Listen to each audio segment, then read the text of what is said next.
Bonjour chers abonnés, bonjour chers candidats. Aujourd'hui, nous allons toucher à quelque chose de très important en méthodologie de dissertation littéraire et non de discussion. Car la discussion impose et implique, de par sa nature même, une dialectique, une polémique, plusieurs thèses qui s'opposent et s'affrontent. En matière de dissertation, on peut avoir justement un plan analytique qui s'oppose de principe en principe au plan dialectique. Et c'est ce type de consigne que vous allez généralement trouver pour ce genre de plan. Justifier, montrer, démontrer, expliquer. Le sujet d'appui est le suivant. Selon Voltaire, le travail éloigne de nous trois grands mots. Le vice, virgule, l'ennui et le besoin. Point. Justifier. Et comme on l'a dit tout à l'heure, il renvoie au plan analytique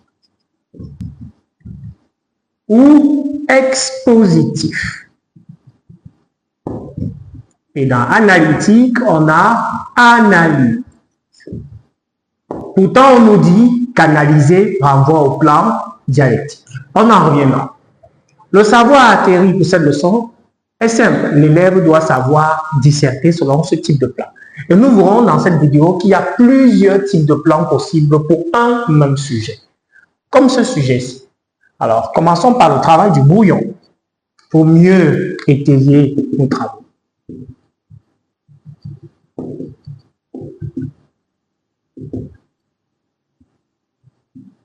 Voilà. Au brouillon se pose un certain nombre de questions. Petit 1, de quoi parle le sujet? Cette question permet de découvrir le thème.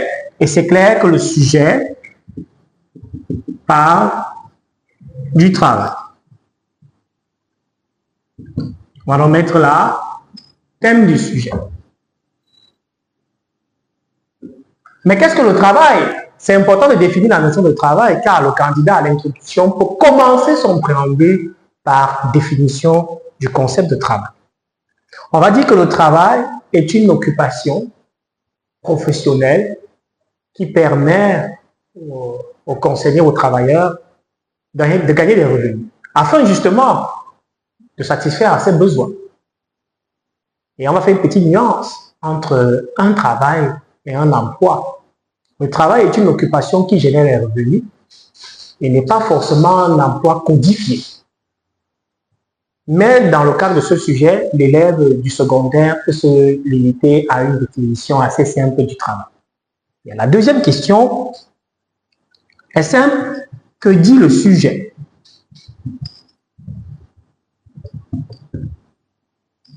Et c'est ici qu'on doit reformuler.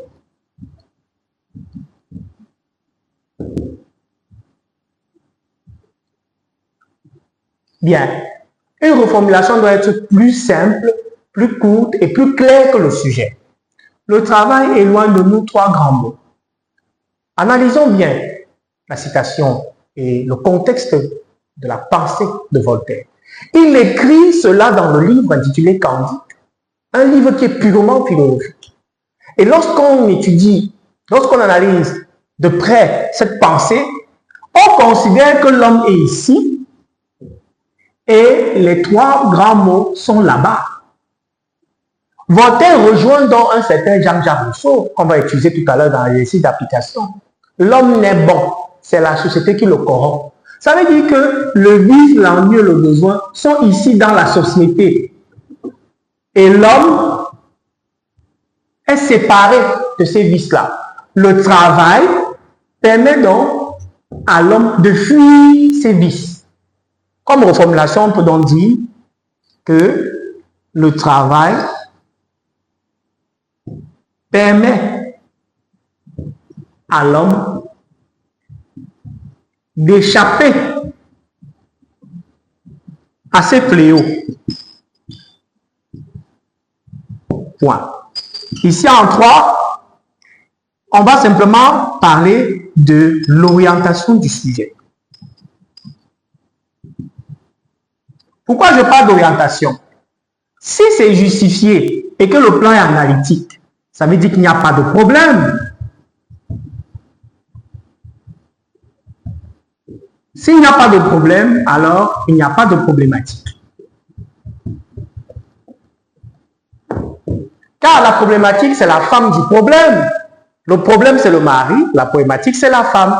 Un homme peut avoir une seule femme, problématique en une question. Tout comme un homme peut avoir plusieurs femmes, il peut être polygame, problématique à plusieurs questions. Voilà. Et s'il n'y a pas de problème, alors il n'y a pas de problématique. Cependant, il y a quand même une question d'orientation qui revient ici. Et on va donc poser la question, comment le travail permet-il à l'homme d'échapper à ces fléaux? Point d'interrogation. C'est la question d'orientation. Et cette question permet de conduire au plan ou à la démarche que le candidat va utiliser pour justement analyser cette citation. Alors, j'aimerais qu'on revienne un peu sur le titre de cette méthode, de ce plan. On dit bien plan analytique ou expositif. Ça veut dire qu'on expose la pensée, la thèse de l'auteur. La thèse du candidat ne consiste donc jamais à soutenir l'auteur, mais plutôt à l'analyser, à l'expliquer, à l'exposer. Si les gens soutiennent l'auteur, on ne peut plus le critiquer. Donc, il se pourrait qu'il y ait un petit amalgame sur ce point. En principe, le plan analytique, son nom l'indique, est là pour qu'on analyse la pensée de l'auteur afin de voir si cette pensée-là ne s'expose pas à toute critique. Quelle que soit la pertinence de la thèse d'un auteur, elle n'est pas exempte de tout reproche. C'est pourquoi l'ouverture du débat, ou du moins une petite critique à la fin de la dissertation, serait obligatoire dans ce genre de plan, alors qu'elle serait facultative dans le plan dialectique. Donc, il y aurait une petite tromperie sur ce point. Justifier, montrer, démontrer. Ils ne sont pas là pour qu'on soutienne l'auteur, en fait. Puisqu'on ne peut pas être sûr de le comprendre dans son sens. Chacun de nous est responsable de ce qu'il dit. Mais n'est pas responsable de comment on comprend ce qu'il dit. Donc, le plan analytique serait là pour qu'on expose, pour qu'on présente la thèse de l'auteur en l'expliquant de manière assez détaillée. Et non pour qu'on la soutienne. Car si on soutient, on ne peut plus critiquer. C'est pourquoi, à mon humble avis, il n'y aurait pas de problématique, mais une question d'orientation. Comment, et le comment peut être remplacé par dans quelle mesure, par en quoi. Voilà. Le travail permet-il à l'homme d'échapper à ces fléaux? C'est la question d'orientation. Maintenant, on va s'appesantir sur le plan ou la démarche. Et c'est ce qui est intéressant sur la feuille de composition.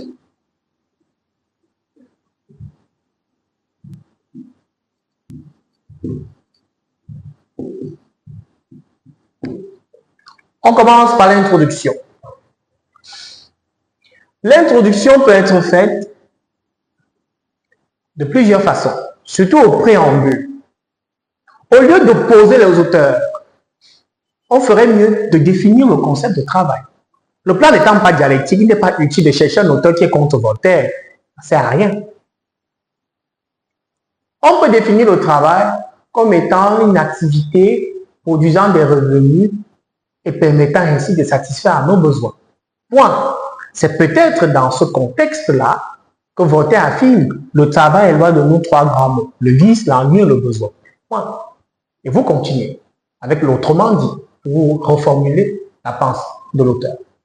Mais un candidat qui ne veut pas trop souffrir va faire ce qu'on appelle l'introduction par mise en place du thème. Parlant du travail, virgule, Voltaire affirme qu'il, on ouvre les guillemets, éloigne de nous trois grands mots, le vice, l'ennui et le besoin. Point. Une façon de dire que le travail nous empêche d'être ennuyés, paresseux et immoral. Mais alors, comment le travail le fait-il? Nous allons le prouver avec les trois arguments suivants. Voilà donc la première possibilité. C'est que le candidat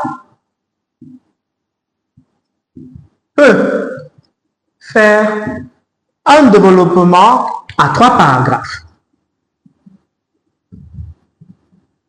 Dans le premier paragraphe, il parle du vice, qui en réalité est le synonyme de mal. Donc là, c'est le général. Et ici, c'est le particulier.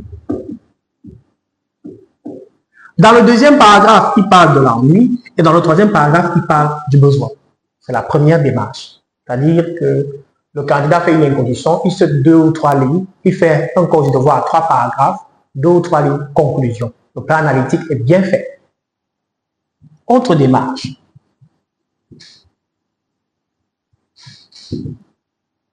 Le candidat fait 2 thèses, 2 parties au cours du devoir.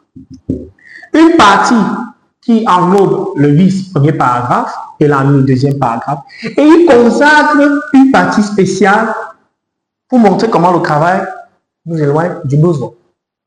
Je vous propose dans une image la pyramide de Maslow sur les besoins fondamentaux. Vous allez voir qu'il y a les besoins physiologiques, manger, boire, après il y a les besoins de sécurité, et ainsi de suite, jusqu'au besoin suprême au-dessus de la pyramide.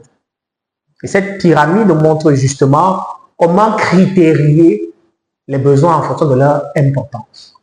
Il y a une autre démarche, et c'est la troisième.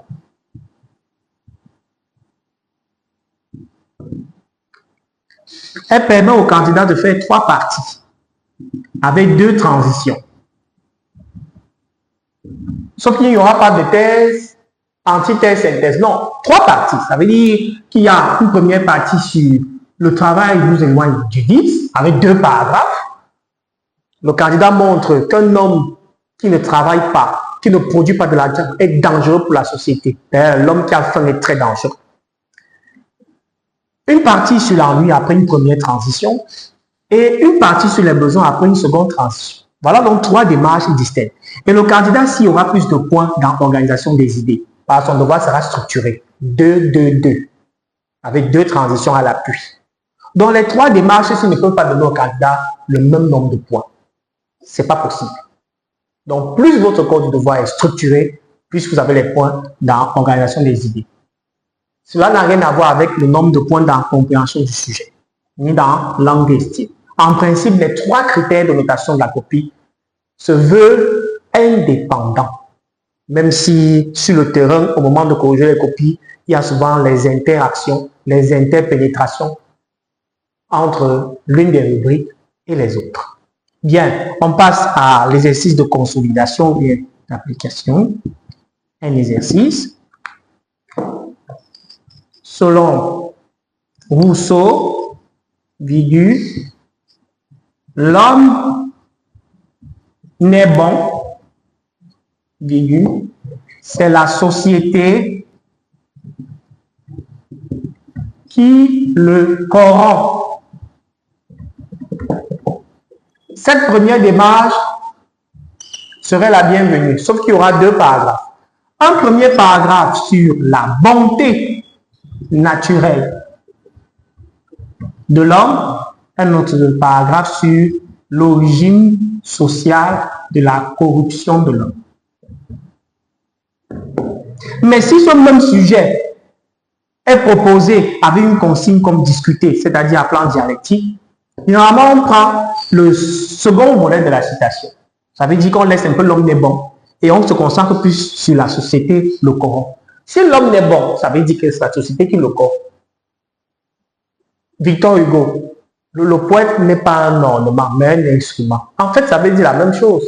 Si c'est justifié, premier paragraphe, le poète n'est pas un ornement. Deuxième paragraphe, le poète est un instrument. Mais si c'est discuté, on va un peu laisser la première frange, le premier segment de côté et se concentrer sur le second segment. Le poète est un instrument. Est-il toujours un instrument?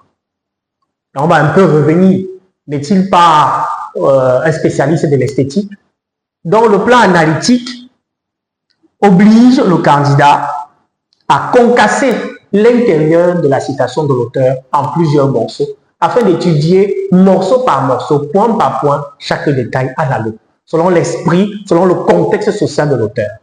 Je vous laisse d'ailleurs en fond sonore et en vidéo pour bien comprendre Voltaire dans sa logique, Jean de La Fontaine dans sa célèbre fable Le laboureur et ses enfants. Plein de cœur à vous. C'est le fond qui manque le moins. Un riche laboureur, sentant sa mort prochaine, fit venir ses enfants, leur parla sans témoin. Gardez-vous, leur dit-il, de vendre l'héritage que nous ont laissé nos parents. Un trésor est caché dedans. Je ne sais pas l'endroit, mais un peu de courage vous le fera trouver, vous en viendrez à bout. Remuez votre champ dès qu'on aura fait l'out. Creusez, fouillez, bêchez. Ne laissez nulle place où la main ne passe et repasse. Le père mort, les fils vous retournent le champ, de ça, de là, partout. Si bien qu'au bout de l'an, il en rapporta davantage. D'argent, point de cachet. Mais le père fut sage de leur montrer avant sa mort que le travail est un trésor.